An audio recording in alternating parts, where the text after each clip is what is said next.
Nah, ini bagi 3 Bu ya. Dari tengah ke ujung jari, dari tengah ke pangkal telapak, kemudian debu yang ada di bawah telapak ibham. Ini ibham namanya, telapak ibu jari. Yang di sini dulu. Jadi yang tengah sampai ke ujung jari kiri itu di bawah telapak kanan. Nah, gini dulu.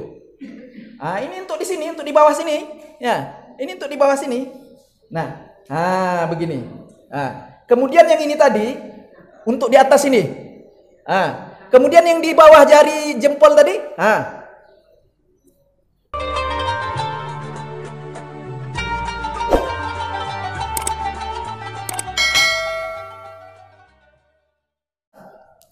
Rukun-rukun atau fardu-fardu tayammum itu ada 5 perkara. Al-awwalu, yang pertama, naqlut turab. Naqlut turab, yang pertama adalah memindahkan debu. Yang dimaksudkan tanah di situ adalah debu. Memindahkan debu. Apa yang dimaksudkan dengan memindahkan debu di situ? Tahwilut turab min ardin, memindahkan debu daripada tanah itu tadi, ya, daripada bumi itu tadi, daripada lantai atau yang sudah kita siapkan, tanah di atas koran atau di atas nampan untuk kita gunakan bertayamum itu. Dipindahkan dari situ ke anggota-anggota yang akan diusap atau disapuh ketika bertayamum. Jadi tidak boleh menggunakan debu yang sudah menempel di muka. Itu maksudnya rukun pertama. Tidak boleh menggunakan debu yang sudah menempel di muka. Ya. Mesti ada perpindahan. Itulah menggunakan tepukan atau pukulan tadi, 2 kali pukulan itu. Ya. Dan tidak boleh juga muka kita gosok-gosokkan ke tanah tuh. Ya. Mesti ada perpindahan dengan melalui pukulan. Nah, itu yang dimaksudkan rukun yang pertama, memindahkan debu ke anggota yang akan diusap atau disapuh itu. Itu yang pertama. Yang kedua, an-niyah, niat. Niat udah hafal semua ya Bapak Ibu ya. Ini barangkali di MDA Bapak Ibu udah belajar nih. Ya, di SD udah belajar. Nawaitu tayammuma listibahatis shalah lillahi ta'ala. Sengaja aku bertayamum untuk mengharuskan salat karena Allah Ta'ala. Nah, hanya saja nanti perlu tambahan yang perlu diingat. Nah, di sini jangan sampai lupa ya, kaifiat ini, kaifiat. Jadi waktu berniat itu mulai ketika tanah itu kita pindahkan atau ketika kita memukul tanah itu. Tanah yang berdebu itu kita pukulkan tangan kita di atasnya, kemudian mulai niat dari situ sampai kena muka. Mulai niat dari situ sampai kena muka, walaupun sedikit kena, tidak sempat semua. Ya. Jadi ada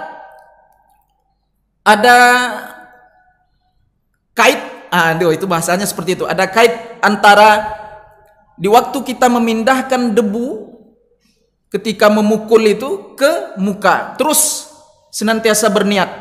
Kalau terputus di pertengahan, belum sempat kena ke muka, niatnya sudah terputus. Ya. Kemudian dikatakan tidak sah niat tersebut. Ya. Jadi mulai kita menepukkannya itu terus niat sampai ke muka, sampai kena muka walaupun kena sedikit dah tuh. Jangan terputus. Belum sempat kena muka, niat udah habis. Kecuali diperbaharuinya lagi, dihadirkannya lagi niatnya itu. Boleh. Ya, ini dikatakan di dalam kitab Fiqhul Wadih kita.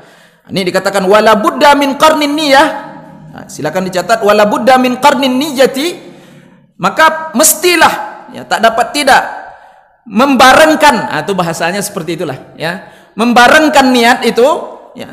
Sejak memindahkan debu dari tanah itu, ketika kita memukulnya itu, ma'astidamatiha. Terus begitu niat itu dipasang ila mashi syai' minal wajhi, sampai kita membasuh pula, sampai kita mengusap muka, sampai kena muka. Itu yang penting diingat, jangan sampai belum kena muka niat dah selesai. Ini beda tayamum nih Bapak Ibu, ya, dengan berwudu biasa, ya. Baik. Itu yang pertama, niyah. Yang ketiga, at-thalits, mashul wajhi, yaitu mengusap muka. Ini langsung kita praktek ya. Tadi cara niatnya udah tahu Pak Ibu ya. Pokoknya jangan terputus. Ya, sampai dari kita menepuk debu itu sampai kena muka niat pasang terus. Nah, itu bedanya ya. Niat tayamum dengan niat wudhu itu. Langsung praktek ya. Tengok, perhatikan betul-betul. Mashul wajhi, menyapu atau mengusap muka terlebih dahulu. Jadi tanah yang berdebu, dah kita bahas kemarin ya, mesti suci, jangan yang mustakmal ya. Kemudian itu tumpukan anai-anai itu boleh juga tuh, tumpukan anai-anai itu Bapak Ibu ya, dipukul, ditumbuk sampai halus tuh ada debunya tuh, itu boleh kita gunakan untuk bertayamum ya. Anai-anai namanya Pak. Ya boleh tuh, suci tuh ya. Asalkan jangan kucing terkencing pula di situ ya. Yang penting cari tanah yang suci, jangan cari tanah yang di gang-gang itu ya.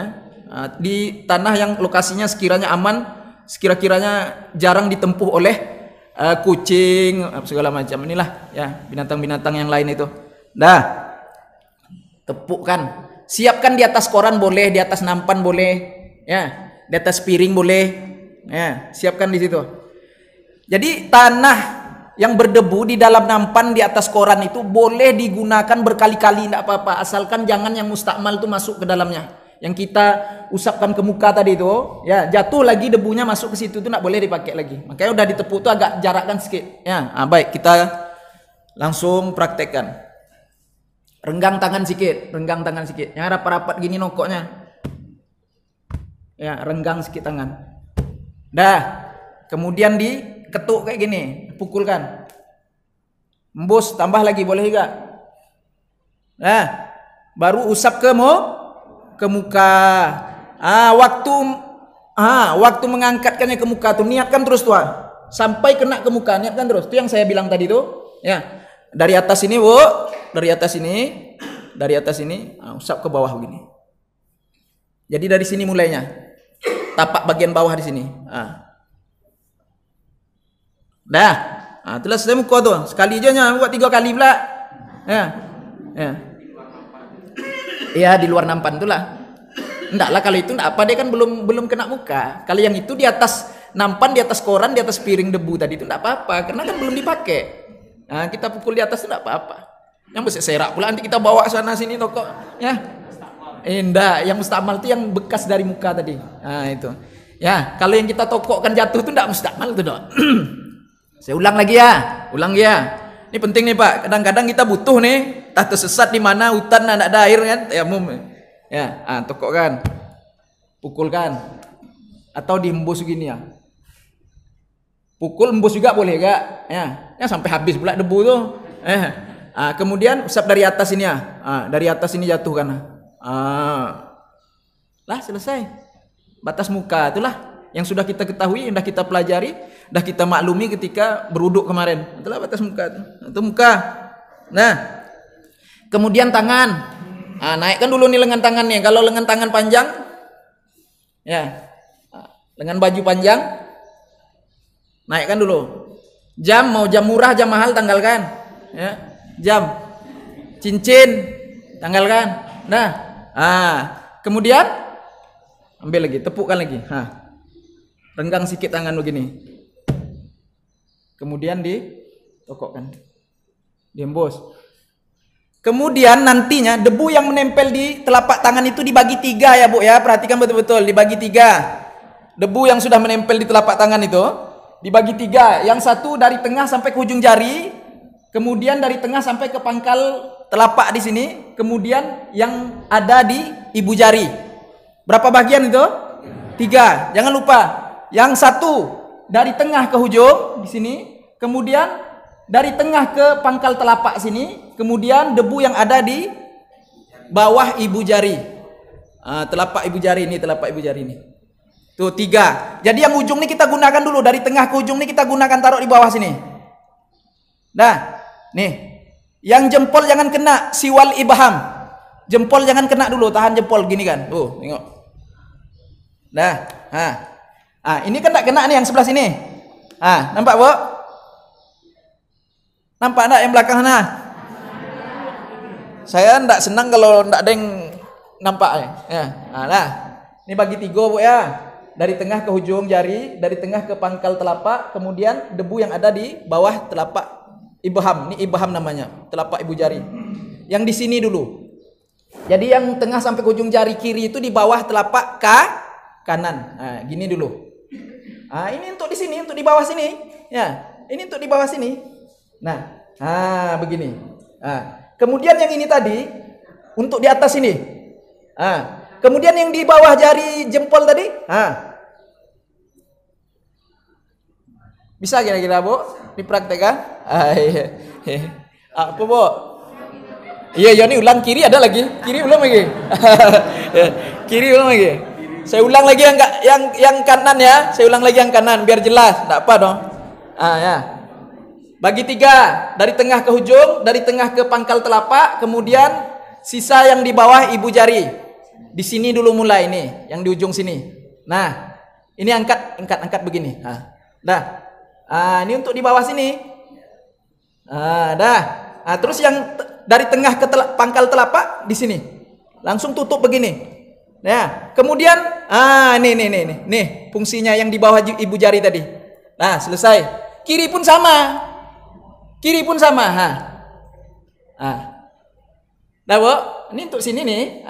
Nih. Yang ini biarkan dulu sebelah sini. Yang ujung ini dulu jalankan ke bawah. Baru ditutup sama yang ini. Ya, kemudian jempol. Dah selesai. Bisa, Bu? Nanti balik coba praktekkan. Ya. Pakai tepung prakteknya, tepung. Ya dulu pakai tepung biar putih muka Ibu. Ya. Enggak bodak. Nah, Bapak Ibu yang dimuliakan Allah SWT. Dah jelas tuh Bapak Ibu? Bisa dipraktekkan tuh. Itu ilmu tuh. Makanya enggak saya bocorkan kemarin tuh. Ya. Ya. Baik, mahal ilmu, Pak. Ya. Lebih baik daripada sholat sunat 1000 rakaat, 1 bab aja. Nah, 1 bab ilmu aja. Inilah sama Ibu, lebih baik daripada sholat sunat nawafil 1000 rakaat. 1 bab ilmu. Tapi jangan pelit dengan ilmu, kalau tanya orang kasih tahu ya. Cuman saya waktu menyampaikan tuh Pak, tidak mau saya salah-salan karena kita kan ngikut tertib susunan bab itu ya. Nanti kita kasih tahu pula duluan. Yang punya kitab udah mau ngasih tahu pula nanti ya, berarti memandai kita nama itu. Ya. Pak Ibu yang dimuliakan Allah Subhanahu wa taala. Itu fardu-fardunya ya. Yang pertama membasuh lagi ya. Ini biasa wudhu nih. Yang pertama mengusap muka ya. Yang pertama memindahkan debu ke muka sambil berniat. Dah 2 tuh. 3 mashul wajhi, mengusap muka, menyapu muka. Yang keempat mashul yadain ilal mirfaqain ya. Menyapu tangan sampai ke siku. Jadi yang menyapu tangan sampai ke siku itu mazhab kita, mazhab Imam Asy-Syafi'i. Ya, dan juga mazhab Imam Syafi'i juga nih, jangan lupa nih. Ini mazhab Imam Syafi'i juga. Sampai pergelangan tangan mazhab Imam Syafi'i juga. Pendapat yang dipilih oleh Imam An-Nawawi rahimahullahu taala. Ya, pendapat yang dipilih oleh Imam An-Nawawi. Pendapat dari mana Pak Ustaz? Pendapat Imam Syafi'i juga, tapi qaul qadim Imam Syafi'i. Qaul qadim ini artinya pendapat lama, ijtihad lama Imam Asy-Syafi'i semasa beliau tinggal di Irak. Nah, dan banyak beberapa pendapat beliau yang beliau revisi, ubah ketika di Mesir. Jadi ada qaul qadim, ada qaul jadidah. Jadi pendapat qaul qadim Imam Syafi'i itu sampai pergelangan tangan begini, Bu. Tengok nih. Tengok yang kayak tadi juga nyapunya. Selesai.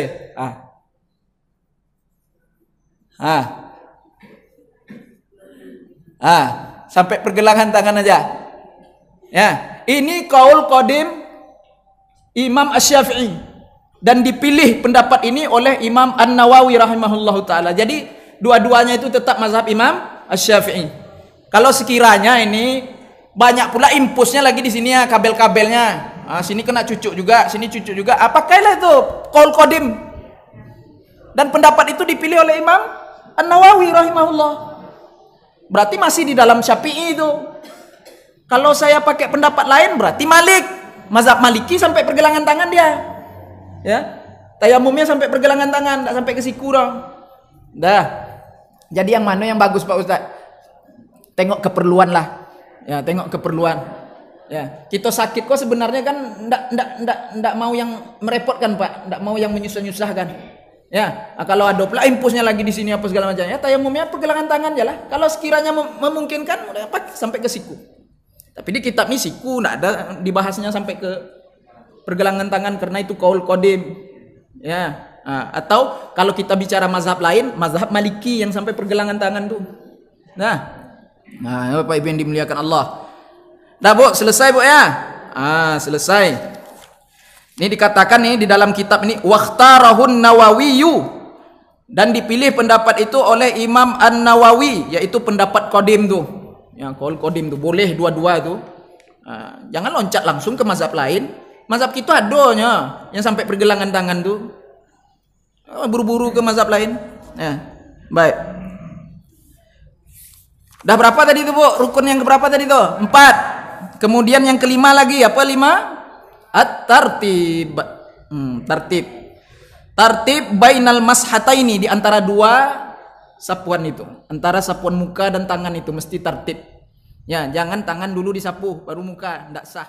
Ya.